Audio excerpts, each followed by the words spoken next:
이야기꾼 채널에 오신 여러분, 환영합니다.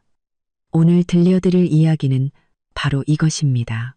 시어머니가 시동생 박사 합격을 축하한다며 2억 원을 들여 스카이 라운지를 통째로 빌렸습니다. 그런데 저한테는 자리가 없으니 나중에 오라고 하더군요. 그러다 계산할 때가 되자 저를 찾는다며 전화를 50통이나 걸어와서는 제 돈으로 먼저 계산하라고 재촉했죠. 제가 던진 한마디에 시댁 식구 모두가 그 자리에서 얼어붙었습니다. 세상 모든 일에는 배울 점이 있고 사람 사이의 정을 알아야 비로소 그를 안다고 했습니다. 지금부터 그 기막힌 이야기를 시작합니다. 제 이름은 박서연. 더할 나위 없이 평범한 가정주부입니다. 매일 부엌과 아이, 그리고 남편 주위를 맴도는 게 제 일상의 전부죠. 제 남편 김민주는 우직한 버스 기사입니다. 말수는 적지만 저에겐 그런대로 자상한 사람이에요. 우리에겐 6살 난 딸 유나가 있는데 한창 뛰어놀기 좋아하는 나이죠. 저희 집안의 실세가 누구냐고 물으신다면 단연코 시어머니 최영숙 여사님과 그분의 둘째 아들, 바로 제 시동생 김민호입니다. 시동생 민호는 시어머니의 애지중지 보물입니다. 어릴 때부터 세상 모든 것은 하찮고 오직 공부가 최고라는 말을 귀에 못이 박이도록 듣고 자랐죠. 그리고 올해 드디어 박사 과정에 합격했습니다. 비록 추가 합격의 최상위권 대학은 아니었지만 시어머니 눈에는 조선시대 장원 급제라도 한 듯 대단한 사건이었죠. 그날 밤 유나를 겨우 재우고 지친 몸을 이끌어 주방 정리를 막 끝냈을 때였습니다. 시어머니의 전화가 칼같이 걸려왔죠. 저는 서둘러 앞치마에 손을 닦고 전화를 받았습니다. 서연아, 뭐 하고 있었니? 왜 이렇게 늦게 받아? 시어머니의 목소리에는 늘 그렇듯 관심인지 지적인지 모를 묘한 가시가 돋쳐 있었습니다. 네. 어머님, 방금 주방 정리 끝냈어요. 유나도 막 잠들었고요. 어머. 시어머니는 목소리를 길게 내리며 말했습니다. 내가 엄청난 희소식을 알려주려고 전화했지. 우리 민호, 오늘 합격 통지서가 정식으로 도착했단다. 박사. 글쎄 박사라니까. 저는 얼른 장단을 마쳤습니다. 어머, 정말요? 너무 잘 됐네요. 민호 씨 정말 축하해요. 입에 발린 축하가 다 무슨 소용이니.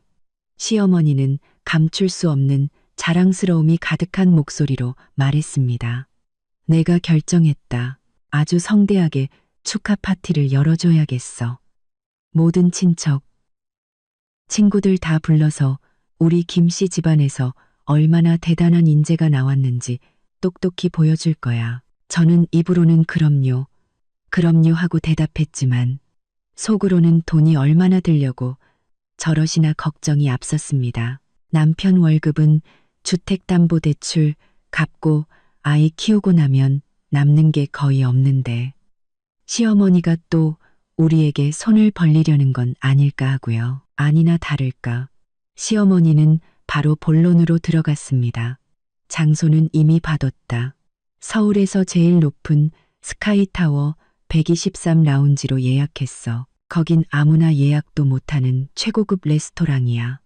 내가 옛날 인맥 총동원해서 겨우 통째로 빌렸지. 그 말을 듣는 순간 가슴이 철렁했습니다. 스카이타워 123 라운지라니. 그곳은 돈 없으면 명함도 못 내미는 곳으로 유명했습니다. 1인당 식사비만 수십만 원은 훌쩍 넘는데 전체 대관이라니 상상도 할 수 없는 금액이었죠. 시어머니는 여전히 들떠서 목소리가 한 톤 높아져 있었습니다. 서연아, 내가 말했지? 대관료의 음식, 술값까지 다 합치니까 대충 2억 원 정도 들겠더라. 그 돈 내가 낸다. 내 아들을 위해서라면 그 정도는 아깝지 않아. 2억 원. 저는 하마터면 전화기를 놓칠 뻔했습니다. 시어머니께 어느 정도 모아두신 돈이 있다는 건 알았습니다. 시아버지가 돌아가시기 전에 남겨주신 유산이 좀 있었으니까요. 하지만 시동생을 위해 그렇게까지 큰 돈을 쓸 줄은 몰랐습니다. 그럼 시리고 시아버지가 돌아가시기 전에 저와 남편이 결혼할 때만 해도 그냥 소박하게 식 몇 번 올리고 끝냈습니다. 그때 시어머니는 형식이 중요한 게 아니라 둘이 잘 사는 게 중요하다고 했었죠. 이렇게 비교가 되니 마음 한구석이 씁쓸해지는 건 어쩔 수 없었습니다. 어머님, 너무 무리하시는 거 아니에요? 저도 모르게 조심스럽게 한마디 했습니다. 무리는 무슨. 시어머니는 즉시 불쾌한 기색을 드러냈습니다. 내 아들이 이렇게 잘났는데 이 엄마가 어깨 좀 펴겠다는데 돈 좀 쓰는 게 뭐 어때서. 이건 투자야. 투자. 알겠니? 나중에 우리 아들이 교수 되면 돈은 저절로 굴러들어 올 텐데 말이야. 저는 조용히 입을 다물었습니다. 이 집에서 시동생에 관한 일이라면 저에겐 발언권이 없었으니까요. 아, 맞다. 서연아. 시어머니는 화제를 바꿨습니다. 그날 파티에 친척이랑 귀한 손님들이 많이 오실 거야. 메인 테이블은 자리가 한정되어 있어서 정말 중요한 분들만 모셔야 해. 그러니 너는 좀 늦게 와서 다른 테이블 손님들 좀 챙기고 주방 쪽도 들여다보면서 도울 일 없는지 살펴주렴. 앞쪽이 좀 정리되면 그때 아무데나 빈자리에 앉아서 뭐 좀 먹고. 그 말은 마치 얇은 바늘 같아서 제 마음을 콕 찔렀습니다. 이 파티에서 저는 메인 테이블에 앉을 자격도 없고 그저 자빌이나 거들라는 뜻이었죠. 저는 수화기를 쥔 손가락이 하얗게 질리는 것을 느꼈지만 목소리는 최대한 아무렇지 않게 유지했습니다. 네, 알겠습니다. 어머님, 알아서 할게요. 그래, 그렇게 하자. 다음 주 토요일 저녁 6시니까 늦지 않게 와. 그리고 옷 좀 번듯하게 챙겨 입고 우리 김씨 집안 망신시키지 말고. 시어머니는 몇 마디 더 당부하고는 만족스럽게 전화를 끊었습니다. 전화를 내려놓고 저는 창밖의 칠흑 같은 밤하늘을 보며 긴 한숨을 내쉬었습니다. 2억 원짜리 파티에 저는 변변한 자리 하나 없었습니다. 남편은 거실에서 태평하게 TV를 보고 있었죠. 제 속이 이렇게 들끓는 줄은 꿈에도 모를 겁니다. 저는 부엌으로 가 가계부를 펼쳤습니다. 빼곡하게 적힌 지출 내역들, 식비, 공과금, 윤아학원비, 시어머니가 말한 2억 원을 떠올리니 가슴에 송뭉치가 꽉 들어찬 듯 숨이 막혀왔습니다. 저는 조용히 3페이지를 넘겨 그 위에 가만히 한 줄을 그었습니다. 이 빚은 제가 마음속에 단단히 새겨두기로 했습니다. 시어머니가 시동생 축하 파티에 2억 원을 쓰겠다고 선언한 후 저희 집은 며칠 동안 조용할 날이 없었습니다. 시어머니는 하루에 3번꼴로 전화를 걸어 얼마나 비싼 요리를 주문했는지 남편에게 자랑하거나 당일 제가 무엇을 입어야 하고 무엇을 입지 말아야 하는지 지시하며 제게 망신을 주지 말라고 신신당부했습니다. 남편은 오히려 신이 난 듯 했습니다. 그는 TV를 보며 허허 웃으며 제게 말했죠. 어머니가 이번에 정말 기쁘신가 봐. 동생이 잘 된 건 우리 집안의 영광이지. 저는 남편의 순박한 얼굴을 보며 목구멍까지 차오른 말을 몇 번이나 삼켰습니다. 제가 무슨 말을 할 수 있을까요? 어머님이 너무 편해하신다고요? 2억 원은 낭비라고요? 남편에게는 하나뿐인 어머니고 하나뿐인 동생입니다. 제가 말을 보태봤자 속 좁고 철없는 며느리가 될 뿐이었죠. 제가 말을 보태봤자 영광이라니. 저는 영광은커녕 부담감만 산더미 같았습니다. 이웃들은 마주칠 때마다 웃으며 축하했습니다. 시동생 되시는 분 정말 대단하시네요. 이제 형님네도 덕 좀 보시겠어요. 저는 억지 미소를 지으며 대꾸했지만 속으로는 그 복이 대체 어디 있는지 알 수 없다고 생각했습니다. 주말이 되자 시어머니가 직접 저희 작은 집에 행차하셨습니다. 하객 명단을 구체적으로 논의해야 한다는 이유였죠. 시어머니는 새로 맞춘 듯한 짙은 녹색 한복을 곱게 차려입고 머리는 한 올에 흐트러짐 없이 단정하게 빗어 넘긴 채 얼굴에는 혈색이 돌아심려는 젊어 보였습니다. 집에 들어서자마자 저에게 과일을 씻어 깎아오라고 지시한 뒤 남편을 소파에 앉히고는 빼곡하게 글씨가 적힌 붉은 종이를 펼쳐 보였습니다. 봐라, 이분들은 꼭 모셔야 하는 친척 어른들이고 여긴 민호 지도 교수님이랑 앞으로 같이 공부할 동기들 그리고 내 아버지 살아계실 때 신세졌던 분들까지 다들 한가닥 하시는 분들이야. 시어머니는 명단을 가리키며 침을 튀겨가며 설명했습니다. 저는 과일 접시를 들고 가 조용히 탁자 위에 내려놓았습니다. 시어머니는 저를 흘긋 쳐다보더니 남편에게 계속 말했습니다. 메인 테이블은 딱 하나, 10분만 모실 거다.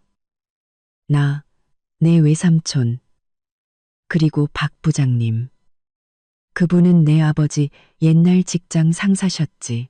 그리고 민호랑 교수님, 또 중요한 친척 몇 분. 저는 조용히 듣고만 있었습니다. 긴 명단 속에서 시어머니는 단 한 번도 저와 남편의 자리가 어디인지 언급하지 않았습니다. 마음속에 남아있던 작은 희망의 불씨마저 꺼져버렸죠. 며칠 전 전화로 했던 말, 늦게 와서 좀 도와달라는 말이 그냥 하는 소리가 아니라 저에게 내려진 공식적인 임무였던 겁니다. 어머니, 남편이 머리를 극적이며 물었습니다. 그럼 저랑 서연이, 그리고 유나는 어디 앉아요? 시어머니는 그제야 우리가 생각났다는 듯, 아, 하고는 가볍게 말했습니다. 너희야 그날 정신없지. 민준이 너는 입구에서 손님들 맞이하고 담배라도 한 대씩 권하고 서연이는 안에서 음식은 잘 나오는지 술은 떨어지지 않았는지 좀 챙겨보고 아이들도 좀 돌봐주고 유나는 뭐 다른 애들이랑 놀라고 하면 되지. 다들 자리 잡고 식사 시작하면 그때 너희는 아무데나 빈자리에 앉아서 먹으면 되고 아무데나 빈자리에 앉아서 저는 고개를 숙인 채 이쑤시개로 사과 한 조각을 찍어 유나에게 건넸습니다. 어른들의 속사정을 모르는 아이는 해맑게 사과를 받아먹었죠. 남편은 별 문제 없다고 생각하는 듯 고개를 끄덕였습니다. 네, 어머니. 다 알아서 하세요. 제 속에서 또 한 번 울화가 치밀었습니다.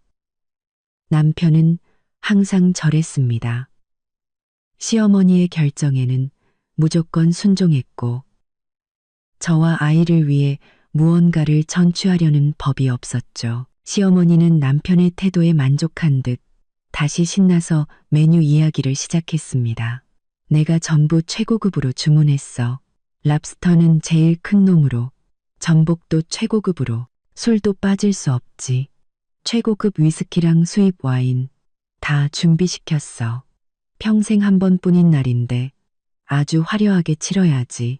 시어머니가 요리 이름을 하나씩 댈 때마다 제 가슴은 철렁 내려앉았습니다. 그게 전부 돈이었으니까요. 지난달 유나가 20만 원짜리 미술 수업을 듣고 싶다고 했을 때 저는 한참을 망설이다 결국 등록해주지 못했던 기억이 떠올랐습니다. 이 2억 원에서 아주 작은 일부만 떼어냈어도 우리 유나는 배우고 싶은 걸 얼마든지 배울 수 있었을 텐데요. 어머님, 결국 저는 참지 못하고 최대한 걱정하는 듯한 말투로 말했습니다. 비용이 너무 큰 거 아니에요? 민호 씨 앞으로 공부하면서 돈 들어갈 일도 많을 텐데요. 시어머니의 얼굴이 순식간에 굳어졌습니다. 그녀는 손에 든 붉은 종이를 탁자 위에 내리치며 소리쳤습니다. 서연아, 너 지금 무슨 뜻으로 하는 말이니? 내가 돈 쓰는 게 아깝다는 거야. 내 돈으로 내 아들 경사 치르겠다는데 내 허락까지 받아야 하니? 남편이 당황하며 끼어들었습니다. 어머니, 서연이가 그런 뜻이 아니라 어머님 힘드실까봐 걱정돼서 그런 거죠. 힘들긴 뭐가 힘들어. 시어머니의 목소리는 칼날처럼 날카로워졌습니다. 내 아들은 박사야, 박사. 너희는 박사가 뭔지 알기나 해. 앞으로 큰 학자가 될 사람이라고. 지금 이렇게 길을 펴주지 않으면 나중에 학계에서 어떻게 발을 붙이겠어. 남들한테 무시당하라고? 그녀는 저를 향해 돌아섰습니다. 눈빛은 비수 같았죠. 내 속마음 내가 모를 줄 아니? 내가 편애한다고 생각하는 거지? 너희 결혼할 땐 이렇게 돈 안 썼다고 서운한 거지? 내가 말해주마, 박서연. 너랑 민준이가 결혼할 때 너희 형편이 어땠고 지금 우리 민호가 얼마나 잘났는지 비교나 되니? 네가 능력이 있으면 내 친정에서 억대 돈이라도 가져와서 내 체면 세워보라고. 그럼 내가 한마디도 안 할 테니까. 그 말은 너무나 모욕적이어서 마치 뺨을 맞은 것 같았습니다. 저희 친정은 평범한 서민층인데 어떻게 그런 큰 돈을 마련하겠어요. 제 얼굴은 새하얗게 질렸고 손가락으로 옷자락을 꽉 움켜쥐었습니다. 남편도 발끈했습니다. 어머니, 말씀이 너무 심하시잖아요. 내가 뭘 틀린 말을 했어. 시어머니는 더욱 흥분해서 소리쳤습니다.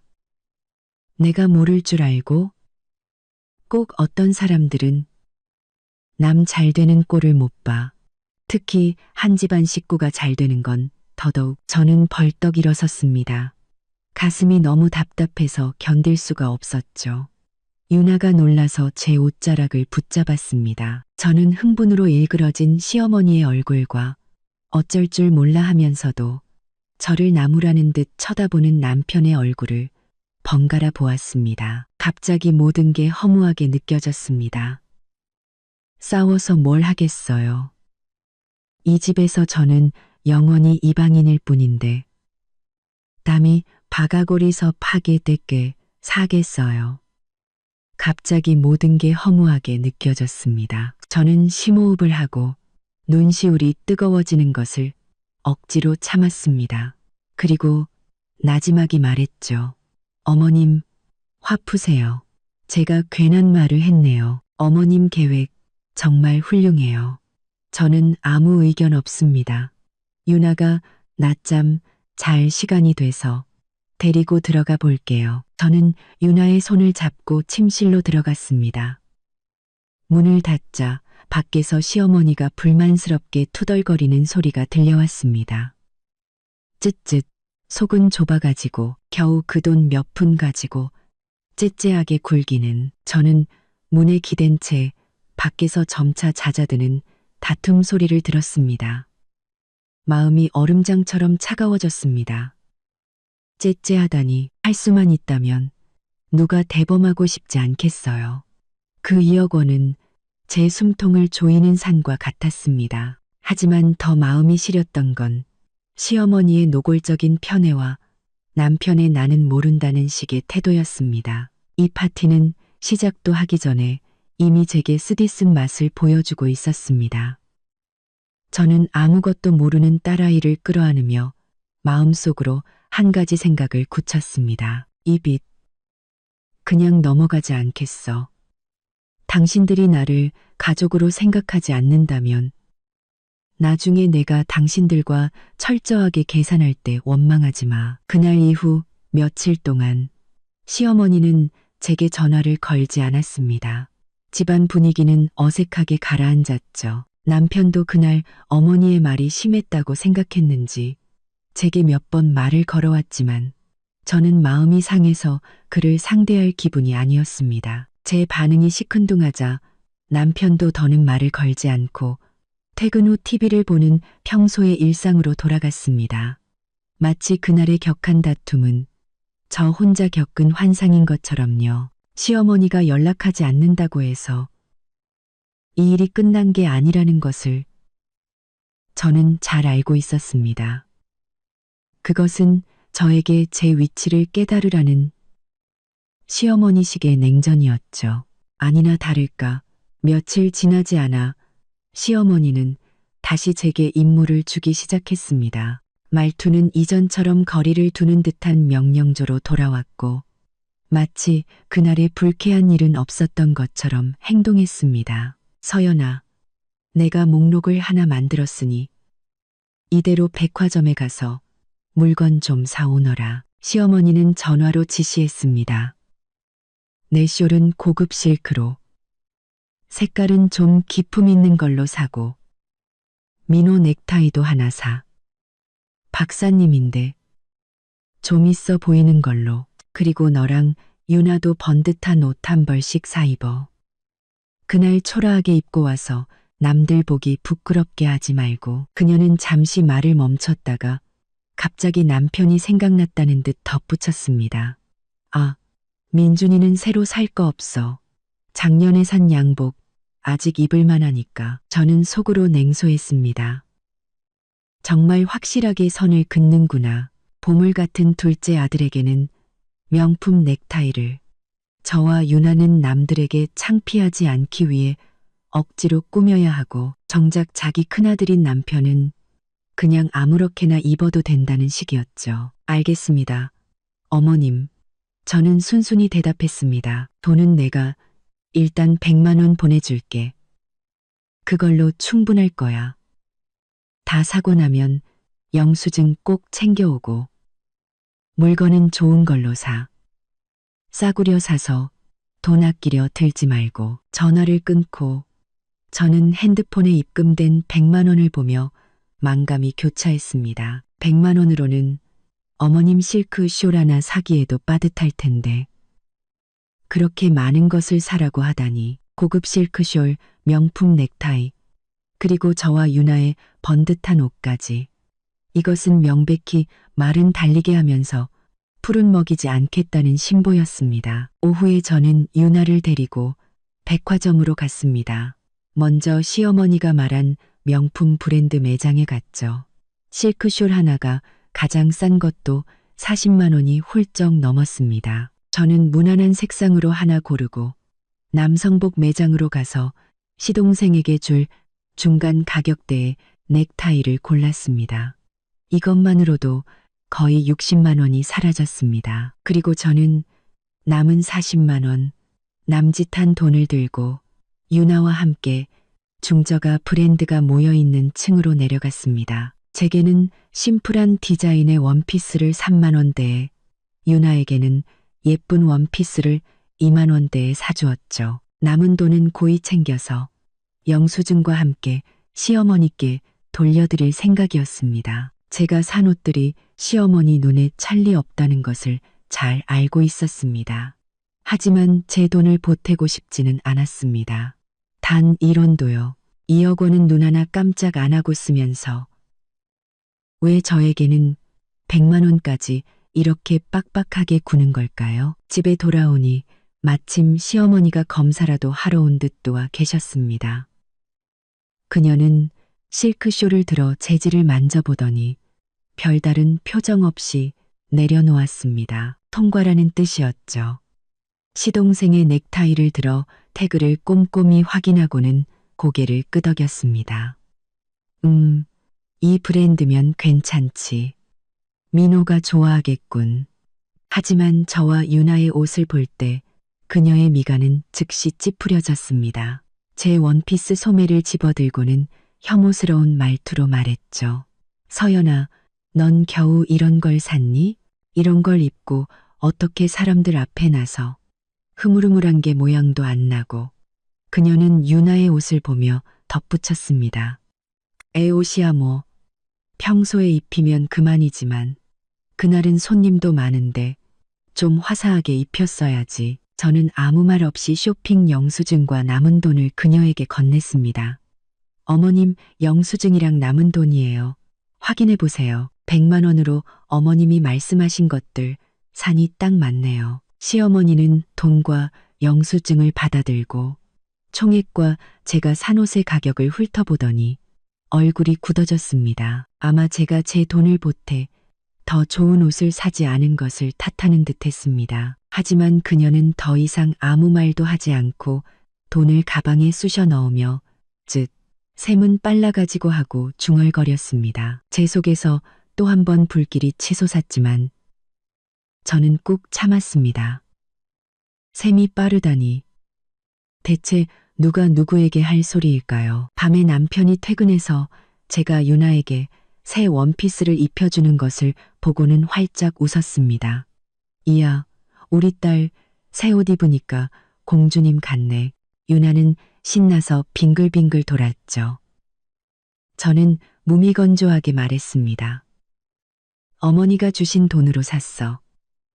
그날 입으라고. 남편은 아 하고는 더 이상 묻지 않았습니다. 그는 이 새 옷 뒤에 숨겨진 시어머니의 차별과 까다로움은 전혀 눈치채지 못하는 듯했습니다. 아니, 어쩌면 습관이 되었거나 전혀 신경 쓰지 않는 거겠죠. 그날 밤 저는 침대에 누워 밤새 뒤척였습니다. 시어머니의 경멸 어린 눈빛, 남편의 무심한 반응, 그리고 곧 스포트라이트를 받으며 의기양양해 있을 시동생의 얼굴이 머릿속을 떠나지 않았습니다. 2억 원짜리 호화로운 파티. 그곳은 곧 다가올 축제였지만 저는 그저 초대받지 못한 구경꾼. 심지어 그들을 위해 시중을 들어야 하는 하녀에 불과했습니다. 저는 조용히 일어나 책상으로 갔습니다. 그리고 자물쇠가 달린 서랍을 열었죠. 안에는 중요한 서류 몇 개와 함께 낡은 수첩이 하나 들어 있었습니다. 저는 그 수첩에 달아빠진 표지를 어루만지며 마음속으로 결심을 굳혔습니다. 이 성대한 파티, 나는 그저 참고 견디는 조연으로 끝나지 않을 거야. 시간은 느릿느릿 흘러 드디어 파티 전날이 되었습니다. 집 전화는 쉴 새 없이 울려댔습니다. 시어머니는 마지막 확인 전화를 수십 통이나 해대며 모든 세부 사항을 3번씩 점검해야 직성이 풀리는 듯 했습니다. 공기 중에는 긴장감과 거짓된 활기가 가득했죠. 오후에 제가 베란다에서 빨래를 걷고 있을 때 또 전화가 울렸습니다. 시어머니였습니다. 저는 심호흡을 하고 전화를 받았습니다. 서연아, 준비는 다 되어가지? 내일 절대 늦으면 안 된다. 5시 반까지는 레스토랑에 도착해야 해. 알았지? 시어머니의 목소리에는 큰 행사를 앞둔 흥분이 가득했습니다. 저는 속으로 계산했습니다. 파티는 6시 시작인데 저보고 5시 반까지 오라니. 역시 자비를 시키려는 속셈이었습니다. 네, 어머님, 기억하고 있어요. 도착하면 바로 안으로 들어오지 말고. 시어머니는 마치 종업원에게 지시하듯 자연스럽게 말했습니다.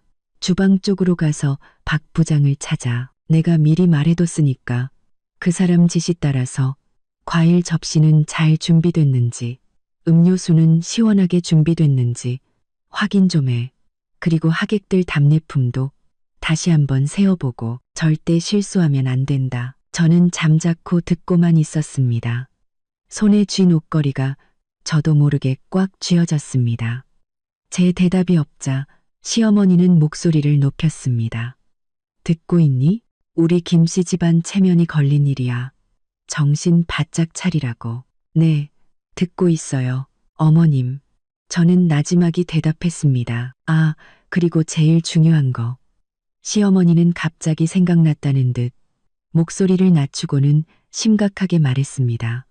내일 계산할 때 네가 좀 눈치껏 행동해야 한다. 가슴이 철렁했습니다. 저는 그녀가 무슨 말을 할지 직감했습니다. 시어머니는 말을 이었습니다. 금액이 워낙 크잖아. 2억 원이나 되는데. 내가 현금을 들고 다니기도 그렇고 해서 내 시아버지 유품인 플래티넘 카드를 쓸 거야. 한도는 충분한데 내일 현장이 워낙 정신없을 테니 내가 주인공이라 손님들 상대하느라 결제할 틈이 없을 것 같. 그러니까 파티 끝날 때쯤 네가 조용히 카운터에 가서 계산을 좀 해줘. 역시나 자빌에 시중 드는 것만으로는 부족해서 이제는 계산하는 심부름까지 시키려는 것이었습니다. 2억 원짜리 계산서를 저보고 결제하라니 정말 믿을 만한 사람을 잘도 고른다 싶었습니다. 저는 속에서 끓어오르는 화를 억누르며 최대한 침착하게 물었습니다. 어머님, 제가 계산하는 게 맞을까요? 금액이 너무 큰데요. 안 될 게 뭐가 있어? 시어머니는 제 말을 잘랐습니다. 넌 내 며느리고 김씨 집안 사람이야. 네가 안 하면 누가 해? 이 늙은 내가 아니면 주인공인 민호가 직접 가서 계산이라도 하란 말이니? 모양 빠지게 그냥 카드 긁고 서명만 하면 되는 건데 뭐가 어려워? 계산은 레스토랑이랑 다 맞춰놨으니 내 돈 한 푼 안 들어가. 뭐가 걱정이야. 그녀의 말에는 빈틈이 없었습니다. 제가 거절할 모든 가능성을 차단해버렸죠. 네, 제 돈은 안 들어가겠죠. 저는 그저 서명을 대신해주는 도구일 뿐입니다. 하지만 제가 왜 그녀의 영광을 위해 이 일을 해야 하죠? 왜 제 속을 뒤집어 놓는 이 거금을 제 손으로 처리해야 하는 걸까요? 제가 침묵하자 시어머니는 제가 동의했다고 생각했는지 다시 은혜를 베푸는 듯한 말투로 말했습니다. 그래, 그렇게 하자. 내일 옷 번듯하게 입고 나 망신시키지 마. 아, 맞다. 영수증은 내 시동생 김민호 이름으로 끊어달라고 해. 민호 인생의 가장 중요한 날인데 영수증이라도 기념으로 남겨줘야지. 절대 실수하지 말고 김민호 이름으로 기념으로. 저는 속으로 비웃었습니다. 정말 값비싼 기념품이네요. 선고피, 아루로피, 김민호. 김민호 이름으로. 김민호 이름으로. 저는 목구멍에서 겨우 목소리를 쥐어짰습니다. 알겠습니다. 그래, 난 아직 할 일이 많아서 이만 끊는다. 시어머니는 매정하게 전화를 끊었습니다. 저는 핸드폰을 쥔 채 베란다에 우두커니 서 있었습니다. 해질녘 바람이 차갑게 불어왔습니다. 저는 아파트 단지를 산책하는 사람들을 내려다보았습니다. 웃고 떠드는 그들의 모습은 너무나 평범하고 현실적이었습니다. 하지만 제 세상은 마치 잘 짜인 그러나 역겨운 연극 같았습니다. 남편이 퇴근해서 제 안색이 안 좋은 것을 보고는 물었습니다. 왜 그래? 어머니가 또 전화해서 뭐라고 하셨어? 저는 남편을 보며 그에게 이 모든 것을 설명할 기력조차 없다는 것을 깨달았습니다. 말해봤자 무엇이 달라질까요? 기껏해야 한숨 쉬며 어머니 원래 저러시잖아. 당신이 좀 참아라고 하거나 어차피 우리 돈 나가는 것도 아닌데 심부름 좀 해주지 뭐라고 하겠죠. 저는 고개를 저으며 빨래를 계속 걷었습니다. 아니, 그냥 내일 늦지 말라고 하셨어. 남편은 아 하고는 역시나 더 이상 묻지 않고 외투를 벗어 소파에 던지더니 TV를 켰습니다. 그날 밤 저는 침대에 누워 잠을 이룰 수 없었습니다. 시어머니의 거만한 얼굴과 남편의 무심한 뒷모습이 눈앞에서 교차했습니다. 2억 원짜리 계산서를 저보고 시동생 이름으로 결제하라고. 저는 핸드폰을 꺼냈습니다. 어둠 속에서 화면 불빛이 유난히 눈부셨죠. 저는 모바일 뱅킹 앱을 열어 익숙하게 비밀번호를 입력하고 거의 사용하지 않던 계좌를 열었습니다. 그 안에는 제법 큰 돈이 들어 있었습니다. 아주 거액은 아니었지만 제게 용기를 주기에 충분한 금액이었죠. 이 돈은 제가 결혼 전에 힘들게 모은 돈이자 저희 부모님이 저를 안쓰럽게 여겨 몰래 챙겨주신 비상금이었습니다. 저는 이 돈을 한 번도 쓰지 않았고 남편도 정확한 액수는 몰랐습니다. 이것은 저의 마지막 보루이자 저의 자존심이었습니다. 계좌의 숫자를 보자 혼란스러웠던 마음이 차분하게 가라앉았습니다. 그리고 차가운 결심이 솟아올랐습니다. 좋아. 그렇게 화려하게 뽐내고 싶다고? 그렇게 체면이 중요하다고? 나를 하녀처럼 부려먹고 싶다고? 그래, 내가 장단 맞춰주지. 내일 그 2억 원짜리 대단한 연극이 과연 어떻게 끝나는지 한번 보자고. 계산 해줄게. 하지만 어떻게, 언제 할지는 이제 내가 정한다. 어머님, 당신의 착한 며느리가 드리는 뜻밖의 선물을 기대하시라. 다음 날 저는 일부러 옷이 45분이 되어서야 집을 나섰습니다. 시어머니는 5시 반까지 오라고 했지만 저는 따르지 않았습니다. 어차피 늦게 오라고 했으니 아예 확실하게 늦어주기로 마음먹었죠. 집을 나서기 전 저는 거울 앞에 섰습니다. 3만 원짜리 원피스를 입고 화장기 없는 제 모습은 곧 펼쳐질 화려한 파티와는 전혀 어울리지 않았습니다. 아주 좋았습니다. 제가 원하던 효과였으니까요. 택시를 타고 스카이타워 앞에 내렸습니다. 고개를 들어보니 건물이 구름을 뚫을 듯 솟아 있었습니다. 123 라운지의 불빛이 해질녘 어둠 속에서 매혹적이면서도 차갑게 빛나고 있었습니다. 고속 엘리베이터를 타고 올라가는 동안 기압 차이로 귀가 먹먹했습니다. 문이 열리자 화려한 로비와 한복을 입은 안내 직원들이 눈에 들어왔습니다. 공기 중에는 음식과 향수 냄새가 뒤섞여 있었고 웅성거리는 소리가 들려왔습니다. 정장을 입고 매니저 명찰을 단 남자가 즉시 다가왔습니다. 아마 박 부장이겠죠. 그는 비즈니스용 미소를 띠고 있었지만 제 평범한 원피스를 훑어볼 때 그의 눈빛에는 미세한 경계심이 스쳤습니다. 김민준 씨 부인 되시죠? 최 여사님께 말씀드렸습니다. 이쪽으로 오시죠. 그는 저를 연회장 안으로 안내하지 않고 옆쪽 복도로 이끌었습니다. 최 여사님께서 먼저 뒤쪽 준비 상황을 좀 봐달라고 하셨습니다. 확인해 주실 게 좀 있어서요. 소위 뒤쪽이란 주방 근처의 작은 휴게실이었습니다. 여분의 테이블과 의자, 잡동사니들이 쌓여 있었고 몇몇 직원들이 과일 접시와 음료를 정리하느라 분주했습니다. 박 부장은 정갈하게 담긴 디저트와 과일을 가리키며 말했습니다. 사모님, 보시기에 괜찮으신가요? 음료는 이쪽에서 전부 시원하게 보관 중이고 답례품은 옆방에서 모두 확인했습니다. 저는 건성으로 둘러보고 고개를 끄덕였습니다. 박 부장은 임무를 완수했다는 듯 그럼 천천히 둘러보시고 필요하시면 부르십시오 하고는 중요한 손님을 맞으러 돌아섰습니다. 저는 시끄러운 구석에 홀로 남겨졌습니다.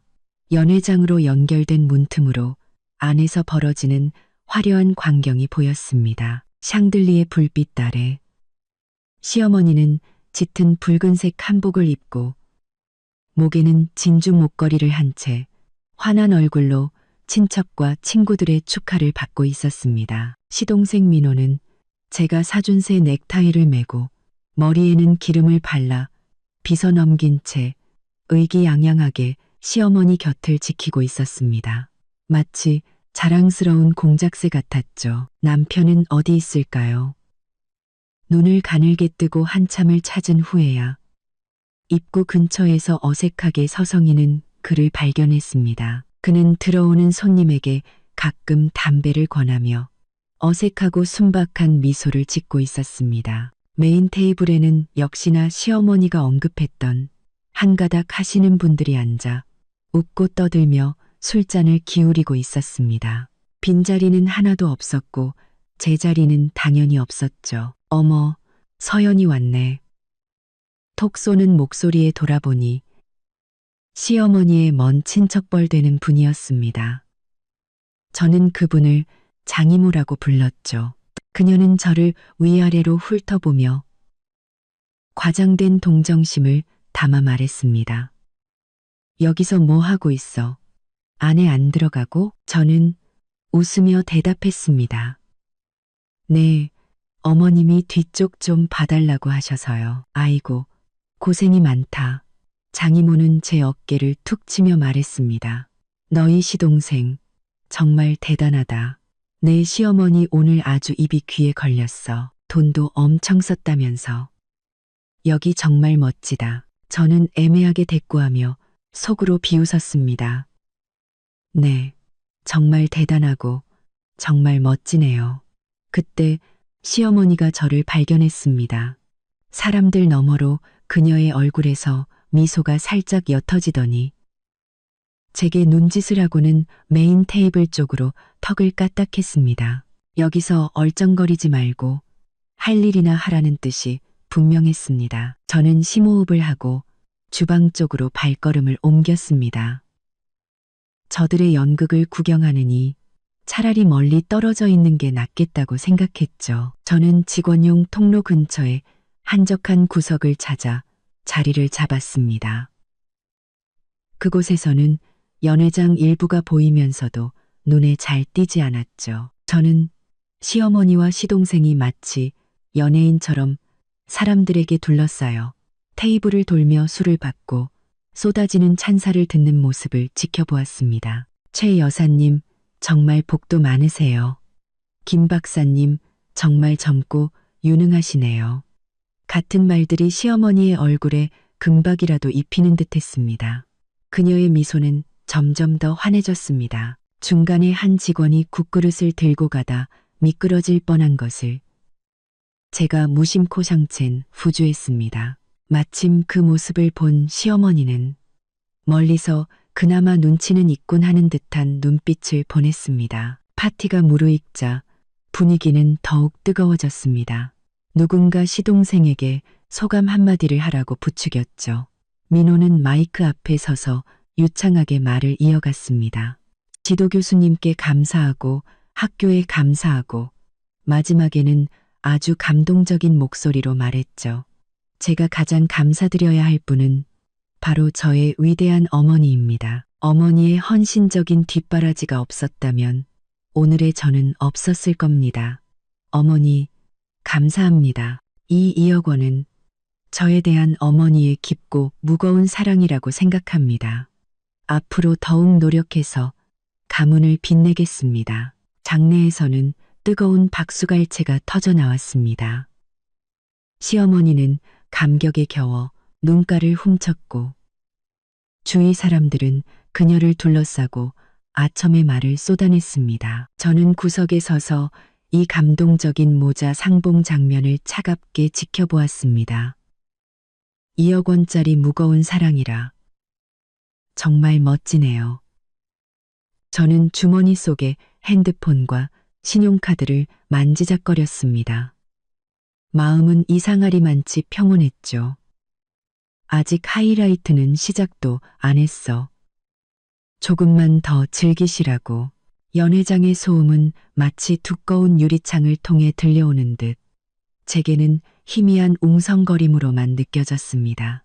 저는 시어머니와 시동생이 사람들 사이를 누비며 얼굴에서 미소가 떠나지 않는 모습을 지켜보았습니다. 남편은 기둥 근처 빈자리에 겨우 자리를 잡고 고개를 숙인 채 묵묵히 음식을 먹고 있었습니다. 가끔 누가 그에게 인사를 건네면 그제야 허둥지둥 일어나 어색하게 웃었죠. 유나가 조금 지쳤는지 제 옷자락을 잡아당기며 속삭였습니다. 엄마, 화장실 가고 싶어요. 그래, 엄마랑 같이 가자. 마침 이 숨막히는 곳을 떠나고 싶었던 저는 유나의 손을 잡고 벽을 따라 화장실로 향했습니다. 메인 테이블 근처를 지날 때 마침 시어머니가 축하 인사를 건네는 손님들을 배웅하고 있었습니다. 우리를 발견한 그녀의 미간이 즉시 찌푸려졌죠. 그녀는 빠른 걸음으로 다가와 목소리를 낮추고는 불만 가득한 말투로 쏘아붙였습니다. 서연아, 애 데리고 어딜 그렇게 돌아다녀?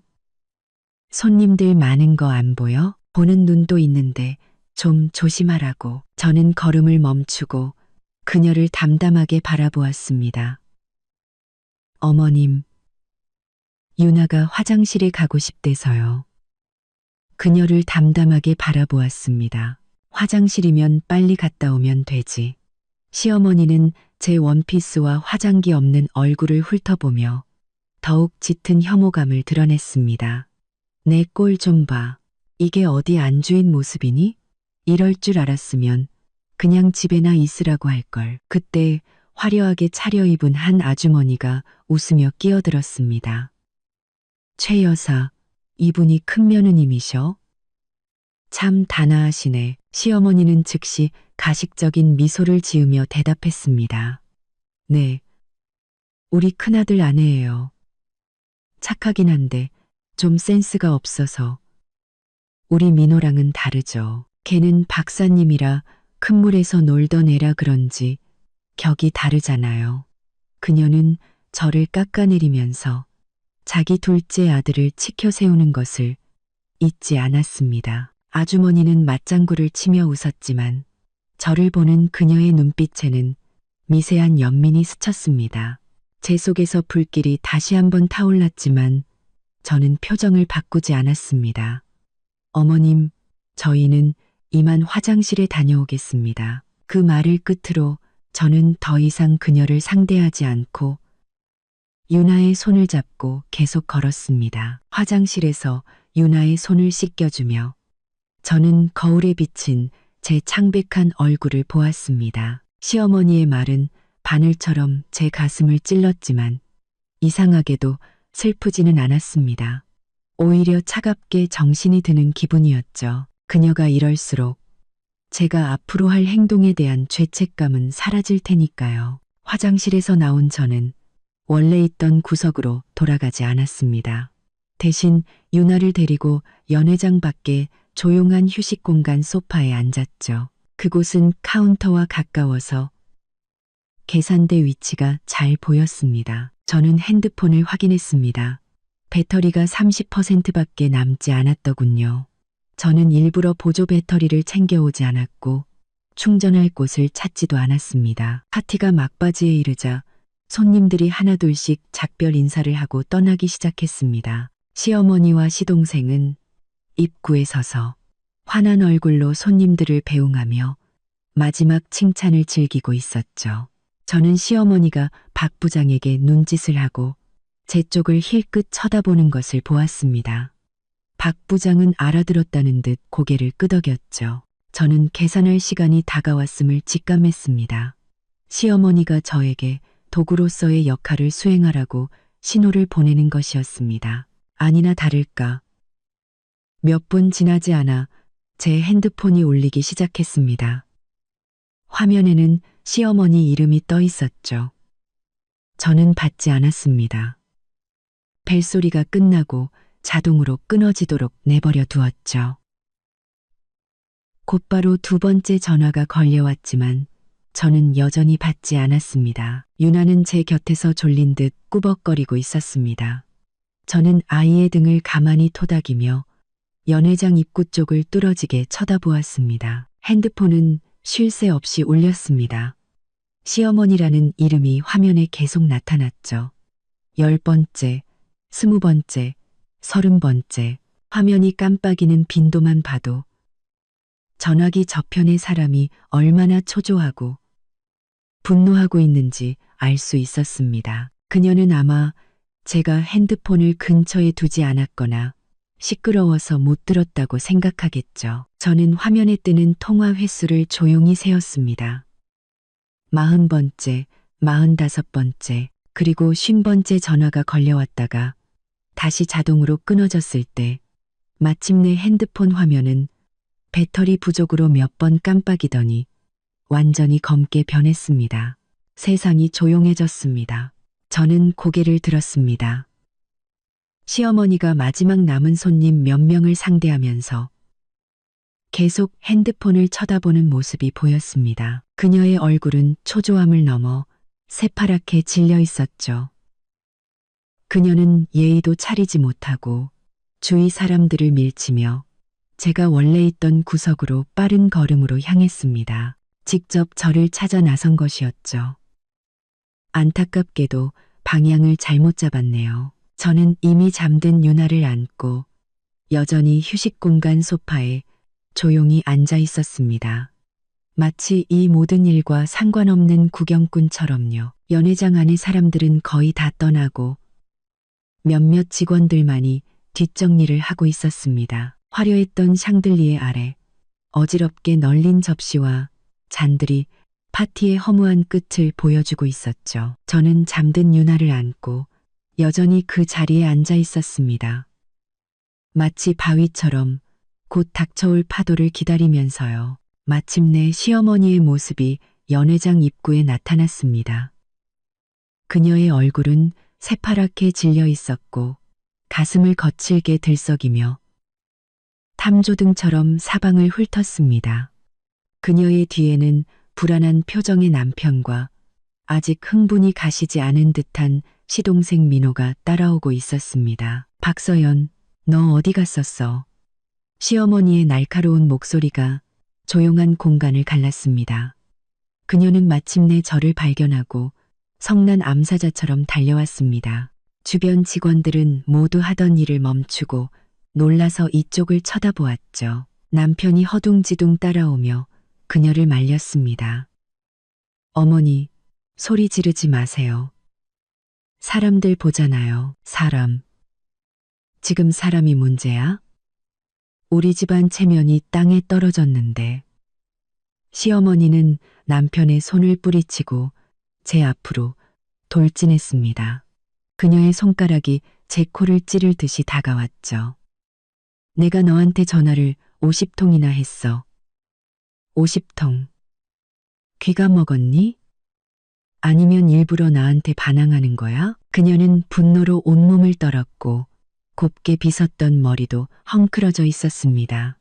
내가 계산하라고 했지. 계산. 2억 원이야. 2억 원. 손님들 다 가셨는데 아직도 계산을 못해서 이 늙은이를 여기서 기다리게 만들어? 내 체면, 우리 김씨 집안 체면, 네가 다 망쳐놨어. 저는 고개를 들어 분노로 일그러진 그녀의 얼굴을 담담하게 바라보았습니다. 그리고 차분하게 말했죠. 어머님, 진정하세요. 진정? 내가 지금 진정하게 생겼어? 시어머니의 목소리는 더욱 커졌습니다. 여기가 어딘 줄 알아? 스카이타워야. 동네 식당인 줄 아니?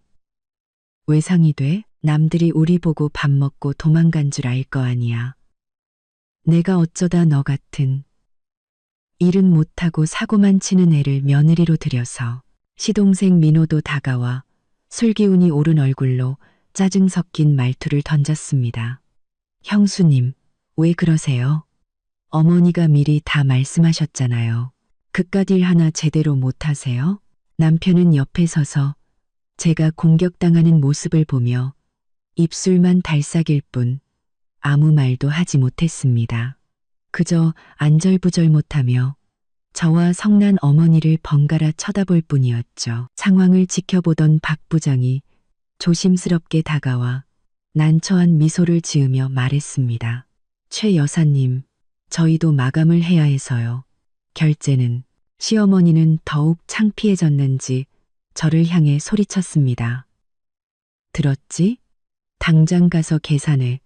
뭘 멍하니 서 있어. 저는 그들을 바라보며 잠든 유나를 품에 더 깊이 끌어안았습니다. 그리고 크지는 않지만 또렷한 목소리로 한마디 한마디 힘주어 말했습니다. 어머님, 계산은 해드릴게요. 그런데 이 2억 원을 결제하기 전에 저한테 빌려가신 1억 원부터 갚으셔야 하지 않을까요? 그 말은 마치 소리 없는 번개처럼 그 자리에 내리꽂혔습니다. 시어머니의 얼굴에서 분노가 순식간에 사라지고 경악과 불신이 그 자리를 채웠습니다. 남편은 고개를 번쩍 들고 충격받은 눈으로 저를 쳐다보았습니다. 시동생의 얼굴에서도 짜증이 사라지고 당황한 기색이 역력했죠. 박 부장과 직원들은 서로 눈치만 보며 숨도 제대로 쉬지 못했습니다. 방금 전까지 질책과 소음으로 가득했던 공간은 무서울 정도로 조용해졌습니다. 시어머니는 제 말을 이해하지 못했다는 듯 입을 벌리고는 마른 목소리로 물었습니다. 너 지금 무슨 헛소리를 하는 거야? 내가 언제 너한테 1억 원을 빌렸다고. 저는 즉시 대답하지 않고 그저 그녀를 조용히 바라보았습니다. 늘 거만하게 저를 하인처럼 부리던 시어머니, 그녀의 눈빛에 스쳐 지나가는 당혹감을 저는 놓치지 않았습니다. 남편이 마침내 참지 못하고 한 걸음 다가왔습니다. 그의 목소리는 떨리고 있었죠. 서연아, 이게 다 무슨 말이야? 1억 원이라니? 저는 고개를 돌려 남편을 보았습니다. 저와 수년을 함께 살았지만 늘 방관자 같았던 남편을, 그리고 천천히 말했습니다. 무슨 말이냐고요? 어머님께 여쭤보세요. 3년 전에 급하게 쓸 돈이 있다며 1억 원만 빌려달라고 하셨잖아요. 차용증까지 써주시면서 6개월 안에 갚겠다고요. 차용증까지 써주시면서 6개월 안에 갚겠다고요. 참침가, 참침청, 참전처, 설마 잊으셨어요? 남편의 얼굴이 순식간에 새하얗게 질렸습니다. 그는 시어머니를 향해 돌아섰고 그의 눈빛은 충격과 의심으로 가득 차 있었습니다. 시어머니는 마치 꼬리를 밟힌 고양이처럼 날카롭게 소리쳤습니다. 박서연, 너 지금 사람 잡을 소리 하니? 내가 언제 너한테 돈을 빌렸다고 그래? 차용증 있으면 가져와봐. 차용증이요? 저는 가볍게 웃었습니다. 그 웃음소리는 조용한 공간에서 유난히 선명하게 울렸습니다. 네, 어머님. 걱정 마세요. 차용증, 제가 아주 잘 보관하고 있답니다. 이자 한 푼 안 받고 빌려드렸잖아요. 차용증뿐만 아니라 은행 이체 기록까지 다 가지고 있어요. 그때 어머님은 그 돈을 급한데 쓴다고 하셨죠. 저는 그 말을 믿었어요. 그런데 제가 어떻게 알았을까요? 어머님이 제 혼수 자금으로 뒤돌아서는 시동생 결혼할 집 계약금을 내주셨을 줄은. 이 점은 어떻게 설명하시겠어요? 저는 말을 마치고 옆에서 완전히 굳어버린 시동생 민호를 쳐다보았습니다. 그의 얼굴은 붉어졌다가 파랗게 변하고 있었죠. 이 말은 방금 전 1억 원보다 더 큰 충격을 안겨주었습니다. 시어머니의 몸이 휘청거렸고 그녀는 옆에 있던 의자를 겨우 붙잡았습니다. 입술을 떨며 저를 가리켰지만 한마디도 하지 못했습니다. 남편은 마치 벼락이라도 맞은 듯 믿을 수 없다는 표정으로 어머니와 동생, 그리고 저를 번갈아 쳐다보았습니다. 그의 눈빛은 혼란과 고통으로 가득 차 있었죠. 민호는 제 시선을 피하며 더듬거렸습니다. 형수님, 그런 말 마세요. 그 집은 제가 뭐요? 저는 그의 말을 끊었습니다. 제 말투는 여전히 차분했지만 거부할 수 없는 힘이 실려 있었습니다. 필요하면 제가 부동산 계약서 사본이랑 은행 입금 내역 시간까지 맞춰볼까요? 그 1억 원이 당신이 계약금 치르기 바로 전날 어머님 통장으로 들어갔다가 곧바로 건설사로 이체된 기록을요. 장례는 죽음과 같은 침묵에 휩싸였습니다. 시댁 식구들은 물론 옆에 있던 직원들까지 모두 얼어붙었습니다. 방금 전까지 기세등등하던 시어머니는 이제 뼈대만 남은 사람처럼 얼굴이 잿빛으로 변했습니다.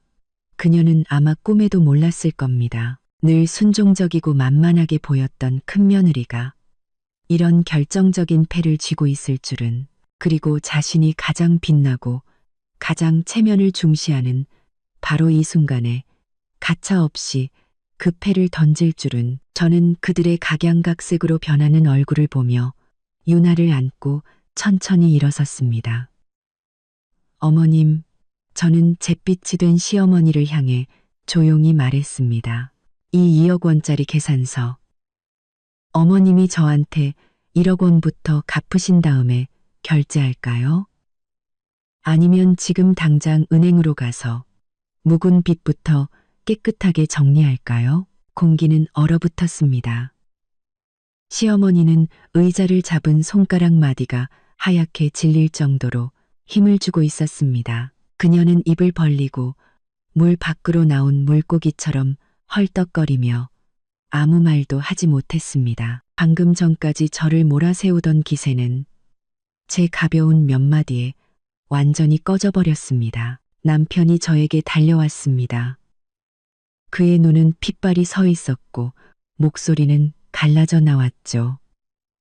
서연아, 당신이 한 말 다 사실이야?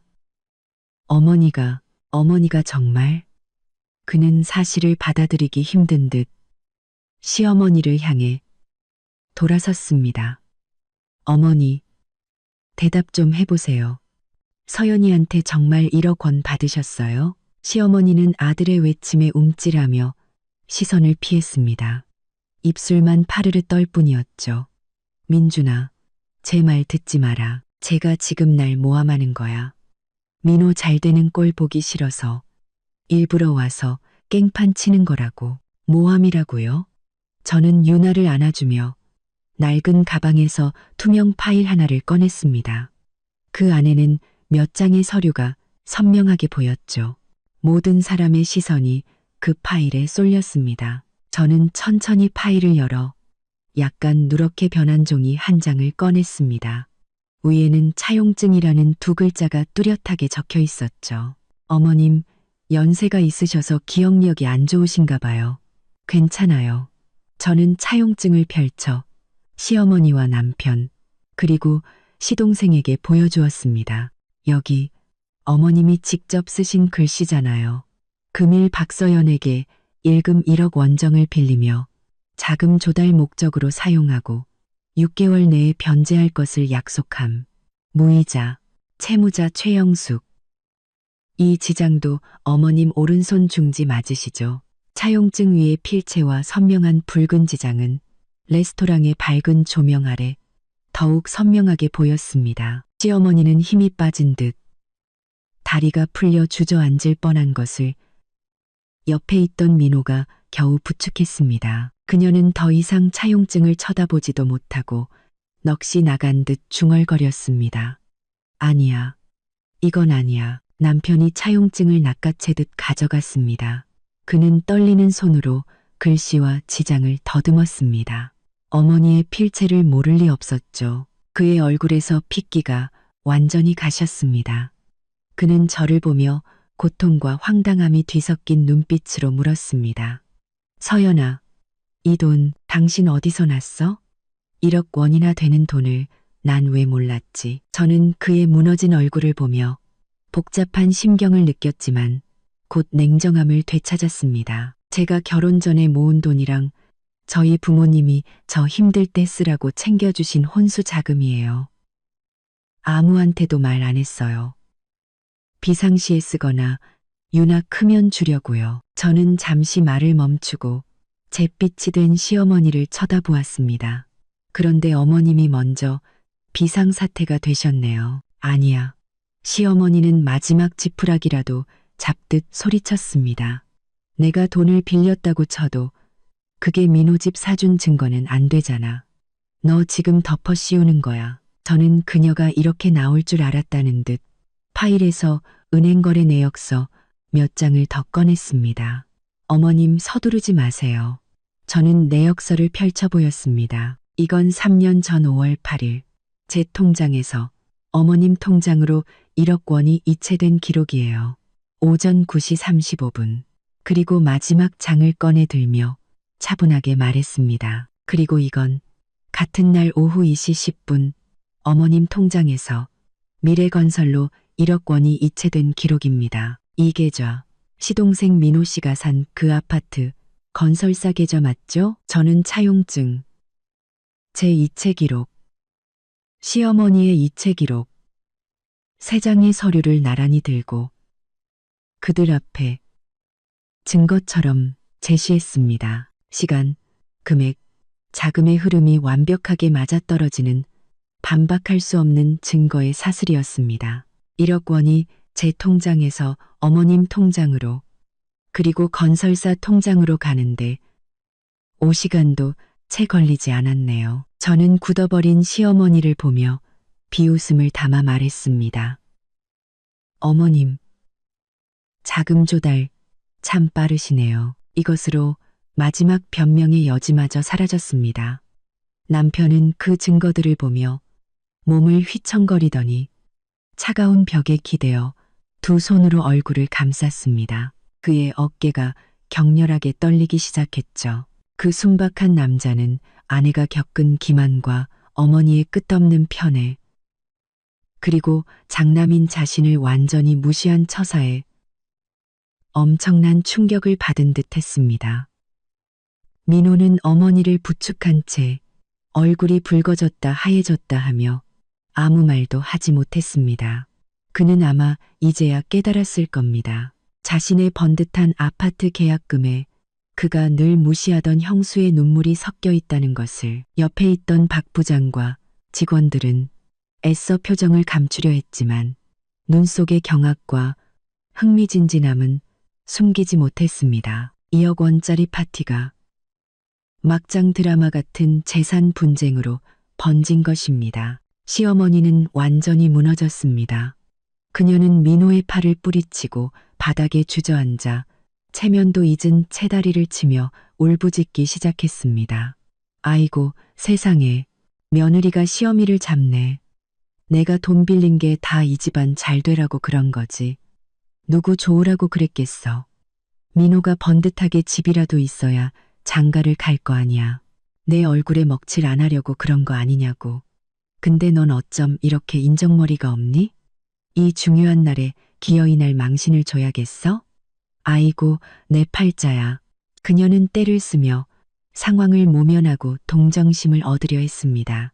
예전 같았으면 저는 마음이 약해졌을지도 모릅니다. 하지만 지금 바닥에 앉아 볼품없이 우는 시어머니를 보며 제 마음은 차갑게 식어 있었습니다. 저는 모든 증거를 다시 파일에 넣어 가방에 조심스럽게 넣었습니다.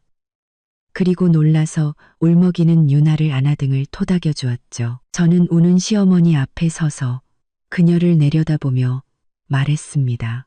제 목소리는 크지 않았지만 그곳에 있는 모든 사람이 똑똑히 들을 수 있을 만큼 단호했습니다. 어머님, 팔자 탓하지 마세요. 진짜 팔자 기구한 건 저예요. 저희 부모님이 평생 아껴 모아주신 제 비상금이 이렇게 어이없이 사라졌으니까요. 기구한 건 민준 씨예요. 자기 엄마가 공평한 줄만 알았는데 이렇게 처참하게 속았으니까요.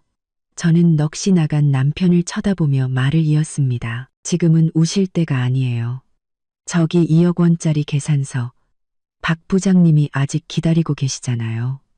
저한테 1억 원부터 갚으시고 마음 편하게 결제하시겠어요? 아니면 오늘 여기서 3년 묵은 빚 하나하나 깨끗하게 정리해 볼까요? 시어머니의 울음소리가 마치 목이 졸린 닭처럼 뚝 그쳤습니다.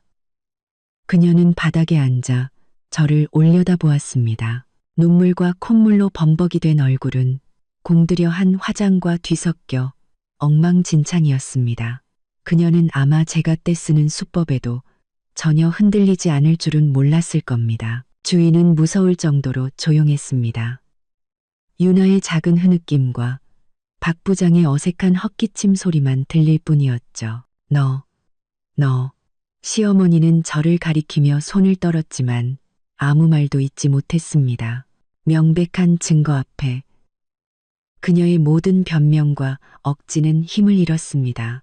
남편이 마침내 충격에서 조금 벗어난 듯 얼굴을 가렸던 손을 내렸습니다.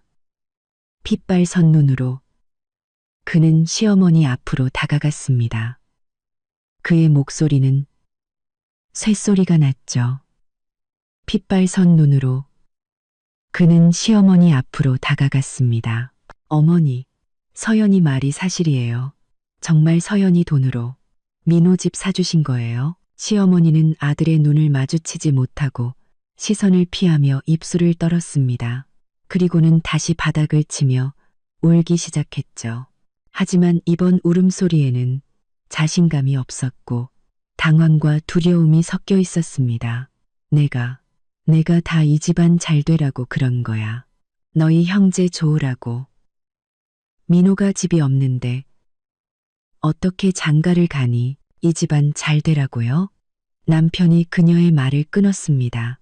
그의 목소리는 억눌렀던 고통과 분노로 인해 갑자기 커졌습니다.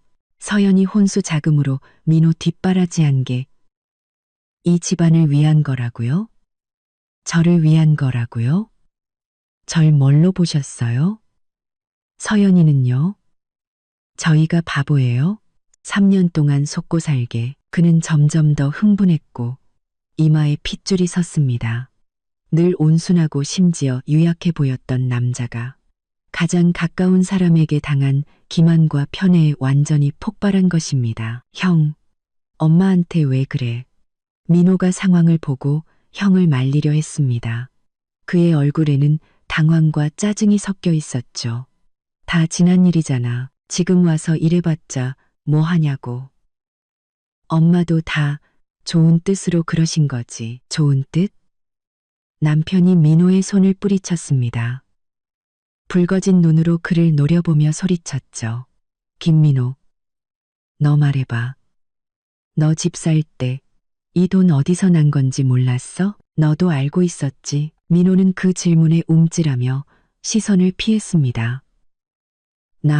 난 몰랐어. 엄마가 주신 돈이니까 그냥 썼지. 그의 반응은 자백이나 다름없었습니다. 정말 몰랐다면 당당하게 부인했겠죠.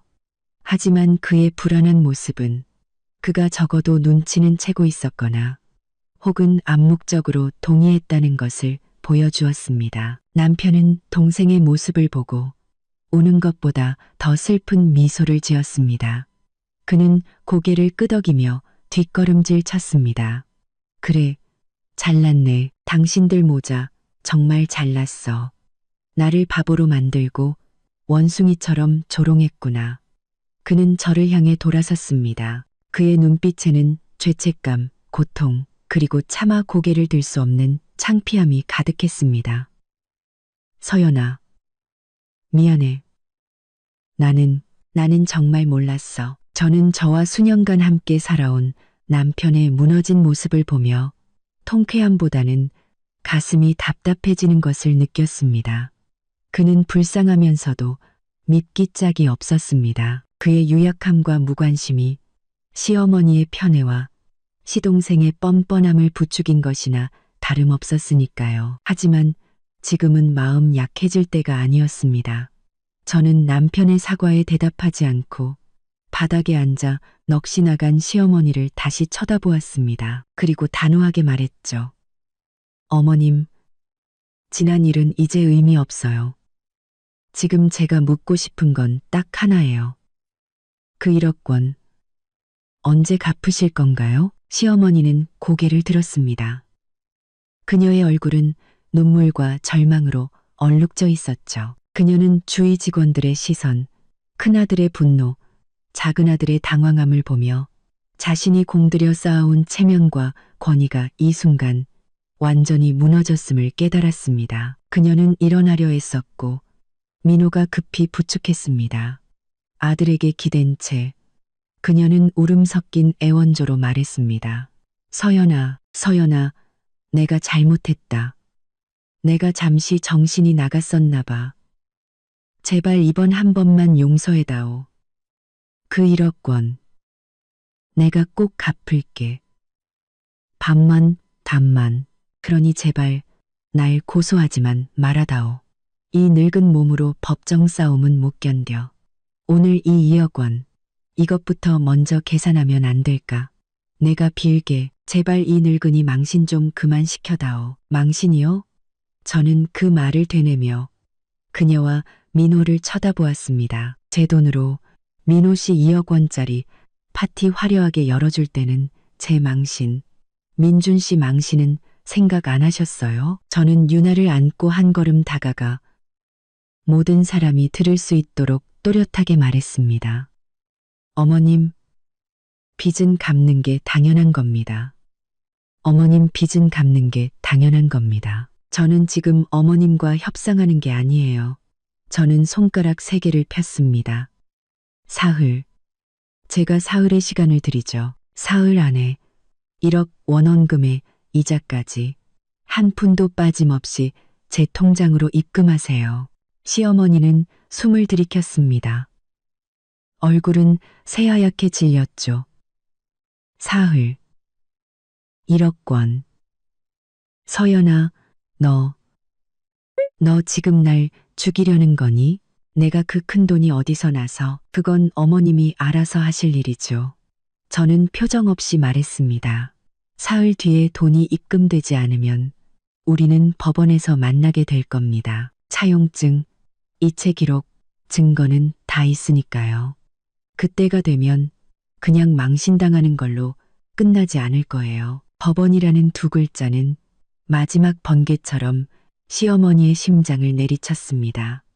그녀의 몸이 휘청거렸고 민호가 꽉 붙잡지 않았다면 그대로 쓰러졌을 겁니다. 그녀는 저를 보며 두려움과 불신이 가득한 눈빛을 보냈습니다. 마치 저라는 며느리를 처음 보는 사람처럼요. 저는 더 이상 그녀를 보지 않고 옆에서 안절부절 못하는 박 부장에게 시선을 돌렸습니다. 박 부장님, 죄송합니다. 볼성 사나운 모습을 보여드렸네요. 저희 집안일은 저희가 알아서 처리하겠습니다. 그리고 오늘 계산서는 저는 잠시 말을 멈추고 잿빛이 된 시댁 식구들을 훑어보았습니다. 파티를 주최한 사람이, 빚을 진 사람이 알아서 계산해야죠. 어떻게 할지는 가족끼리 잘 상의해 보세요. 그 말을 끝으로 저는 뒤에서 들려오는 정적과 시어머니의 억눌린 흐느낌을 무시하고 유나를 아는 채 꼿꼿이 등을 펴고 엘리베이터를 향해 걸어갔습니다. 뒤에서는 남편의 억눌린 분노와 민호의 다급한 변명, 그리고 마침내 터져나온 시어머니의 통곡 소리가 들려왔습니다. 모든 소리는 제 등 뒤로 멀어졌습니다. 엘리베이터 문이 천천히 닫히며 그 아수라장을 문 밖으로 완전히 차단했습니다. 엘리베이터가 내려가는 동안 유나가 제 품에서 뒤척이며 물었습니다. 엄마, 우리 집에 안 가? 저는 아이를 토닥이며 부드럽게 말했습니다. 유나야, 우리 외할머니 집에 먼저 가자. 엄마가 달콤한 우유 타줄게. 응. 유나는 제 어깨에 기댔습니다. 아이의 세상은 단순해서 방금 전의 폭풍우는 마음에 큰 상처를 남기지 않은 듯 했습니다. 엘리베이터에서 내려 텅 빈 1층 로비를 지나 밖으로 나오자 서늘한 밤바람이 얼굴에 와 닿았습니다. 흥분과 긴장으로 달아올랐던 뺨이 조금 식는 듯 했습니다. 저는 택시를 잡아 친정집 주소를 댔습니다. 차가 화려한 스카이타워를 뒤로하고 멀어지는 동안 창밖에 네온 사인이 빠르게 스쳐 지나갔습니다. 익숙한 도시의 풍경을 보며 저는 낯선 평온함을 느꼈습니다. 이렇게 가면을 벗어던지는 것이 숨막히는 가짜 가족 관계 속에서 괴로워하는 것보다 훨씬 나았습니다. 친정집에 도착해 잠든 유나를 안고 문을 두드리자 어머니가 놀란 얼굴로 우리를 맞았습니다. 서연아, 유나야, 이 밤중에 웬일이니?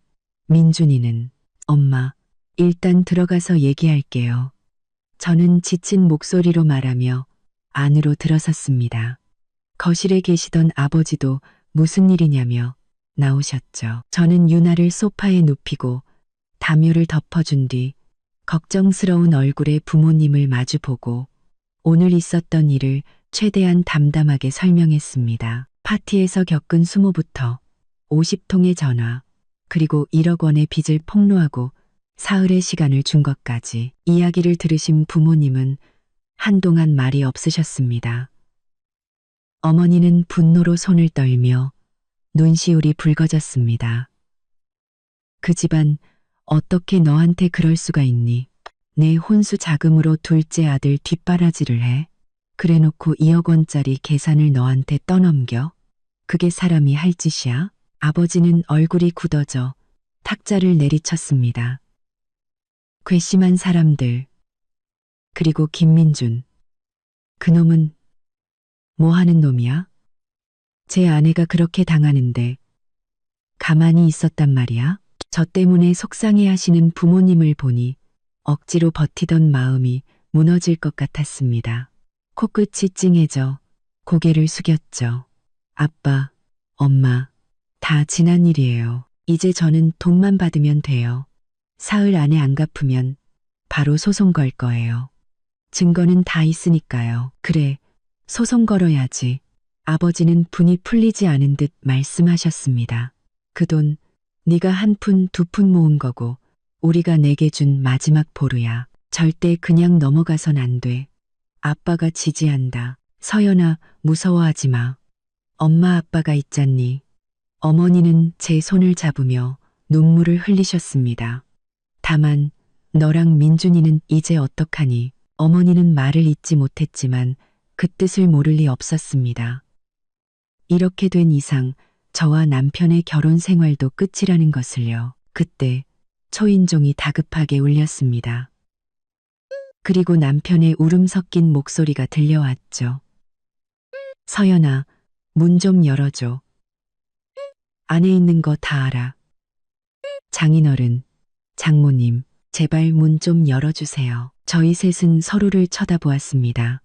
어머니가 현관문 렌즈를 보려 하자 아버지가 막아섰습니다. 그리고는 제게 고개를 저으며 아무 소리도 내지 말라고 신호하셨죠. 밖에서 남편은 더욱 다급하게 문을 두드렸습니다.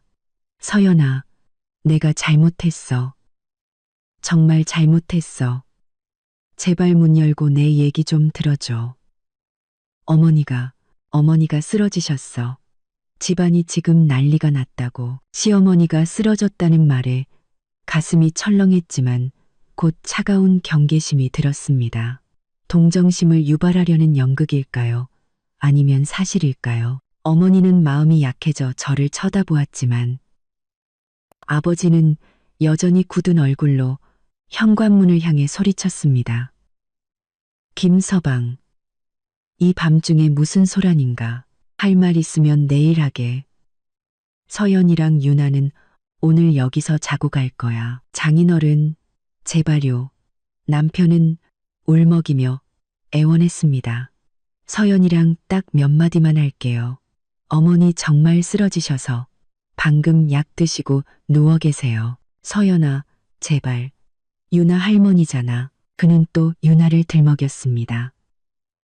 저는 짜증이 치밀었습니다. 그는 항상 이런 식이었습니다. 결정적인 순간에는 아이와 가족애를 들먹이며 저를 올가매려 했죠. 저는 심호흡을 하고 현관문 뒤에 서서 문을 열지 않은 채 차갑게 말했습니다. 김민준 씨, 어머님이 쓰러지셨으면 옆에서 간호하거나 병원에 모시고 가야죠. 왜 여기서 이러고 있어요? 문 밖에 소란이 멎고 남편의 거친 숨소리와 억눌린 흐느낌만 들려왔습니다. 서연아, 문 좀 열어줘. 우리 얘기 좀 하자. 내가 정말 미안해. 어머니가 잘못하신 거 알아. 근데 1억 원은 너무 큰 돈이잖아. 사흘은 너무 짧아. 제발 며칠만 더 시간을 주면 안 될까? 내가 빌게. 역시나 그는 결국 1억 원 때문에 어머니를 위해 제게 애원하러 온 것이었습니다. 제 마음속에 남아있던 마지막 희망마저 사라졌습니다. 저는 현관문을 향해 한마디 한마디 힘주어 말했습니다. 김민준 씨, 잘 들어요. 1억 원. 사흘, 단 1원이라도 부족하거나 단 하루라도 늦으면 법정에서 봅시다. 이건 협상이 아니에요. 그리고 우리 관계에 대해서는 제가 2가지 선택지를 주죠. 문 안팎은 쥐 죽은 듯 조용해졌습니다. 남편은 긴장한 채 제 다음 말을 기다리는 듯 했죠. 첫째, 당신이 아직 날 아내로, 유나를 딸로 생각한다면 남자답게 행동하세요. 1억 원, 당신이 어떻게 마련하든 상관없어요. 사흘 안에 내 통장으로 입금하고 우리 세 식구 이 집에서 나가서 삽시다. 당신 어머니, 당신 동생이랑은 연 끊고 살아요. 둘째, 만약 그렇게 못하겠다면 그것도 괜찮아요. 1억 원 갚고 우리 이혼합시다. 유나는 내가 키울게요. 안 돼. 서연아, 이혼은 안 돼. 남편이 문 밖에서 절규했습니다. 그의 목소리에는 공포가 서려 있었죠. 유나한테 아빠가 없으면 안 되잖아. 우리 사이에 정이 있는데. 저는 비웃으며 그의 말을 끊었습니다. 김민준 씨, 정이라는 건 서로 주고받는 거예요. 당신 어머니가 날 무시하고 당신이 침묵할 때마다 우리 사이의 정은 이미 다 닳아 없어졌어요. 이제 선택은 당신 몫이에요. 당신의 그 대가족을 택할 건지 아니면 나와 유나, 이 소가족을 택할 건지 결정해서 알려줘요. 지금은 돌아가세요. 저도 쉬어야겠어요. 그 말을 끝으로 저는 더 이상 그의 애원을 듣지 않고 거실로 돌아왔습니다. 아버지가 저를 대견하게 쳐다보시더니 현관문 렌즈를 보고는 낮은 목소리로 말했습니다. 김서방, 서연이 말 똑똑히 들었지? 돌아가서 잘 생각해보게. 침광서연이 더 소란 피워봤자 좋을 거 하나 없네. 문 밖에서 남편의 목소리는 점점 잦아들더니 마침내 억눌린 울음소리와 함께 멀어져 갔습니다. 그날 밤 저는 어릴 적 제 방 침대에 누워 잠을 설쳤습니다. 제가 남편에게 내민 선택지는 그에게 너무나 잔인하고 어려운 것이었음을 압니다. 하지만 그것이 현실이었습니다. 시댁은 진흙탕과 같아서 완전히 벗어나지 않으면 함께 빠져들어 영원히 고통받을 수밖에 없었습니다. 그날 이후 사흘 동안 저는 모든 시댁 식구의 연락을 차단하고 친정에서 유나와 함께 평온한 시간을 보냈습니다. 하지만 제 마음속은 폭풍전야와 같았죠. 저는 결과를 그리고 남편의 최종 선택을 기다리고 있었습니다. 사흘째 되는 날 오후 제가 제시한 마감 시간이 불과 몇 시간 앞으로 다가왔습니다. 서연아. 어머니가 제 곁에 앉아 조심스럽게 물었습니다. 시간이 다 되어가는데 아무 연락도 없네. 정말 법원까지 가야 하는 거니? 엄마, 갈 때까지 가봐야죠. 저는 유나의 스웨터를 뜨개질하며 차분하게 말했습니다. 이제 물러서면 저는 평생 무시당하고 살 거예요. 그때 제 핸드폰이 울렸습니다. 화면에는 김민준이라는 이름이 떠 있었죠. 저희 부모님은 긴장해서 저를 쳐다보았습니다. 저는 심호흡을 하고 스피커폰으로 전화를 받았습니다. 여보세요, 서연아. 남편의 목소리는 몹시 지쳐 있었습니다. 나, 어머니랑 민호랑 같이. 장인어른 대가래야. 올라가서 얘기 좀 할 수 있을까? 그들은 역시 돈을 가지고 온 게 아니었습니다. 얘기를 하러 온 것이었죠. 저는 아버지와 눈을 마주쳤고 아버지는 잠시 고민하다 고개를 끄덕였습니다. 올라오세요. 잠시 후 문을 열자 초췌한 모습의 세 사람이 서 있었습니다. 시어머니는 민호에게 부축을 받은 채 며칠 사이에 10년은 늙어 보였습니다. 며칠 전 파티에서의 화려함은 온데간데 없었죠. 민호도 고개를 푹 숙이고 있었습니다. 하지만 제 눈길을 끈 것은 남편이었습니다. 덥수룩한 수염, 핏발선 눈, 그리고 손에 꽉 쥔 묵직해 보이는 보자기. 그의 눈빛에는 죄책감, 고통, 그리고 애원이 뒤섞여 있었습니다. 들어와서 얘기하시죠. 저는 무표정하게 그들을 안으로 들였습니다. 숨막히는 침묵 끝에 시어머니가 먼저 입을 열었습니다. 그녀는 갑자기 소파에서 미끄러지듯 내려와 제 앞에 무릎을 꿇었습니다. 서연아, 내가 잘못했다. 내가 정말 죽을 죄를 지었어. 그녀는 제 다리를 붙잡고 통곡하기 시작했습니다. 제발 나 좀 용서해다오. 1억 원. 내가 꼭 갚을게. 그러니 제발 고소만은 하지 말아다오. 그녀의 돌발 행동에 저희 부모님도 남편과 시동생도 모두 놀랐습니다. 저는 한때 거만했던 시어머니의 비굴한 모습을 내려다보며 마음속에 어떤 동요도 느끼지 못했습니다. 그저 차가운 혐오감만이 들었죠. 어머님, 이러지 마시고 일어나서 말씀하세요. 저는 그녀를 부축하지 않고 차갑게 말했습니다. 남편이 고통스러운 표정으로 어머니를 일으켜 소파에 앉혔습니다. 그리고는 보자기를 풀어 그 안에 있던 현금 다발과 통장 몇 개를 꺼내 놓았습니다. 서연아, 남편의 목소리는 갈라져 있었습니다. 여기 현금 9천만 원이야. 어머니 적금 깨고 내 월급 통장이랑 비상금까지 다 털었어. 민호도 500만 원 보탰고 우리가 정말 노력했는데 1억 원은 도저히 못 맞추겠어. 500만 원이 부족해.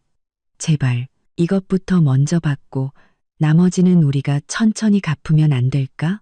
그는 거의 울먹이며 제게 무릎이라도 꿇을 기세였습니다. 저희 부모님은 그 돈과 괴로워하는 남편, 초라해진 시어머니를 보며 안쓰러운 표정을 지었습니다.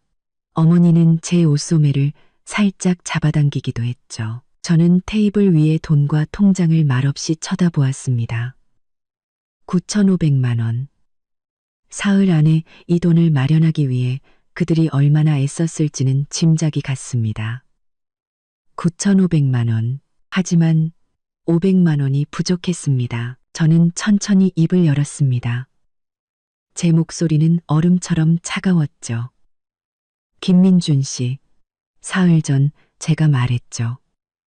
1억 원 한 푼도 부족해선 안 된다고요. 9,500만 원도 9,900만 원도 아니에요. 500만 원이 부족하다고요?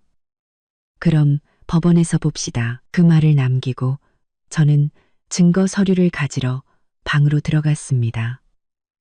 거실에서는 시어머니의 절규와 남편의 절망적인 외침이 터져 나왔습니다. 제가 방에서 나왔을 때 거실은 아수라장이었습니다.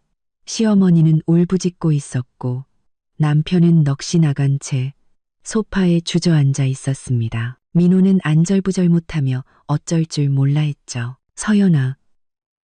남편이 고개를 들었습니다. 그의 눈은 절망으로 가득 차 있었죠. 정말 방법이 없는 거야? 저는 그의 말을 잘랐습니다. 김민준 씨, 당신 어머니가 내 돈을 가져갔을 때, 당신이 침묵했을 때, 우리 사이에 부부의 정이 남아있긴 했나요? 당신은 결국 당신의 대가족이 나와 유나보다 중요한 거잖아요. 제 말은 비수처럼 현실을 꿰뚫었습니다. 박서연, 너 우리 가족 다 죽이려고 작정했어? 시어머니가 갑자기 소리치며 벽에 머리를 박으려는 듯 난동을 부렸습니다. 남편과 시동생이 기겁하며 그녀를 말렸죠. 저는 그 광경을 차갑게 지켜보았습니다. 죽고 사는 건 당신들 사정이고 저는 제 돈만 받으면 됩니다. 500만 원. 지금 당장 마련하지 못하면 저는 이 서류 들고 변호사 찾아갈 겁니다. 제 친구가 변호사인데 이 소송 무조건 이긴다고 했어요. 그렇게 되면 당신들 1억 원의 이자, 소송 비용까지 다 물어내야 할 겁니다. 그리고 저는 민호를 쳐다보며 말을 이었습니다. 민호 씨, 곧 박사과정 시작하죠? 직계 가족 중에 채무 불이행 기록이 있으면 앞으로 공무원이나 교수가 되는데 지장이 없을까요? 채무 불이행. 그 말에 민호의 얼굴이 하얗게 질렸습니다. 그는 제 앞에 달려와 횡설수설하기 시작했습니다. 형수님, 안 돼요. 소송은 안 돼요. 500만 원. 제가 어떻게든 마련해 볼게요. 하루만. 아니, 반나절만 시간을 주세요. 친구한테 빌리든 대출을 받든. 김민호, 너 미쳤어? 시어머니가 소리쳤지만 민호는 처음으로 어머니에게 소리쳤습니다. 엄마 때문이잖아요. 엄마가 형수님 돈만 안 썼어도 이렇게 안 됐잖아요. 제 인생 망치실 거예요? 상황이 걷잡을 수 없이 흘러가자 남편은 화장실로 뛰어들어가 문을 잠갔습니다. 10분쯤 지났을까 그가 나왔습니다. 그의 얼굴은 물기인지 눈물인지 모를 것으로 젖어 있었지만 눈빛은 이상하리만치 차분했습니다. 그는 테이블 위에 현금 뭉치에서 500만 원을 꺼냈습니다. 그리고는 손목에서 시계를 풀기 시작했습니다. 제가 연애 시절 첫 월급을 타서 사주었던 낡았지만 소중히 차고 다니던 바로 그 시계를요. 그는 시계와 500만 원을 제 앞에 내밀었습니다. 그리고는 저를 깊이 바라보며 달라진 목소리로 말했습니다. 서연아, 이 시계 당신이 20만 원 주고 사줬었지. 오래됐지만 고장 난 적 없어. 이거 팔아서 남은 돈 480만 원에 보태. 500만 원 다 갚았어. 이자까지 쳤으니 이걸로 됐지. 그는 잠시 숨을 고르고는 더욱 낮은 목소리로 덧붙였습니다. 1억 원 다 갚았어. 거실은 죽음과 같은 침묵에 휩싸였습니다. 저는 테이블 위의 돈과 낡은 시계를 보며 가슴이 먹먹해지는 것을 느꼈습니다. 그 시계는 우리에게도 있었던 순수했던 시간의 증표였습니다. 그가 이런 식으로 마지막 빚을 갚을 줄은 몰랐습니다. 남편은 고개를 숙인 채 거의 들리지 않는 목소리로 말했습니다. 돈은 다 갚았어, 서연아. 미안하다. 내가 못나서 당신이랑 유나를 못 지켰어. 우리 이혼하자. 유나는 당신이 키워. 그게 마음이 놓여. 그 말을 끝으로 그는 어머니와 동생은 쳐다보지도 않고 휘청거리며 현관문을 열고 나가버렸습니다. 민준아, 형, 시어머니와 민호가 그를 따라 나가려 하자 제가 차갑게 소리쳤습니다. 멈춰요. 저는 테이블 위에 1억 원과 외롭게 놓인 시계를 보았습니다. 마음속의 모든 감정이 차가운 결심으로 굳어졌습니다. 저는 증거 서류가 든 파일을 돈 옆에 내려놓았습니다. 돈은 잘 받았어요. 이제 우리 아무 관계도 아니에요. 당신들 물건 챙겨서 내 집에서 나가세요. 시어머니와 민호는 허둥지둥 빈 보자기를 챙겨 도망치듯 우리 집을 나갔습니다. 문이 닫히고 세상이 조용해졌습니다. 저는 소파에 주저앉아 눈을 감았습니다.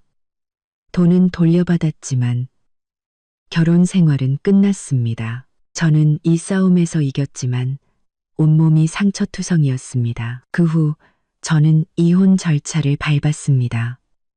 놀랍게도 짐을 정리하던 중 남편이 숨겨둔 5천만 원짜리 비상금 통장을 발견했습니다. 그는 저뿐만 아니라 자기 어머니와 동생에게까지 거짓말을 했던 것입니다. 그 돈 역시 법적으로 제 몫이 되었습니다. 저는 이혼으로 받은 재산과 되찾은 1억 5천만 원으로 친정집 근처의 아담한 아파트를 얻었습니다. 그리고 유나를 돌보며 할 수 있는 작은 일을 시작했죠. 가끔 옛 이웃들을 통해 시댁 소식을 듣습니다. 시어머니는 충격으로 건강이 나빠져 거의 집 밖으로 나오지 못하고 시동생 민호는 박사과정에 들어갔지만 그날의 소문 때문에 학교 생활이 순탄치 않다고 합니다. 남편은 회사를 그만두고 다른 지방으로 떠났다고 들었습니다. 그들의 소식을 들어도 제 마음은 더 이상 흔들리지 않습니다. 마치 모르는 사람들의 이야기처럼 아무런 감흥이 없습니다. 어느 날 밤 잠든 유나의 얼굴을 보며 저는 베란다에 앉아 도시의 야경을 바라보았습니다. 지난 몇 달간의 일들이 주마등처럼 스쳐 지나갔습니다. 저는 겉보기에 완벽했던 가정을 잃었지만 잃어버렸던 제 자신을 되찾았습니다. 저는 이제 압니다. 한 여자의 인생에서 기댈 곳은 시댁의 인정도 남편의 동정도 아니라는 것을, 오직 스스로의 힘으로 자신의 권리를 당당히 외칠 수 있는 바로 자기 자신뿐이라는 것을요. 이제 제 인생의 주인공은 바로 저 자신입니다. 새로운 시작은 이제 막 문을 열었을 뿐입니다. 오늘 이야기는 여기까지입니다. 여러분은 제 선택에 대해 어떻게 생각하시나요? 여러분의 생각을 댓글로 남겨주세요. 이야기꾼은 다음 시간에 더 흥미로운 이야기로 돌아오겠습니다.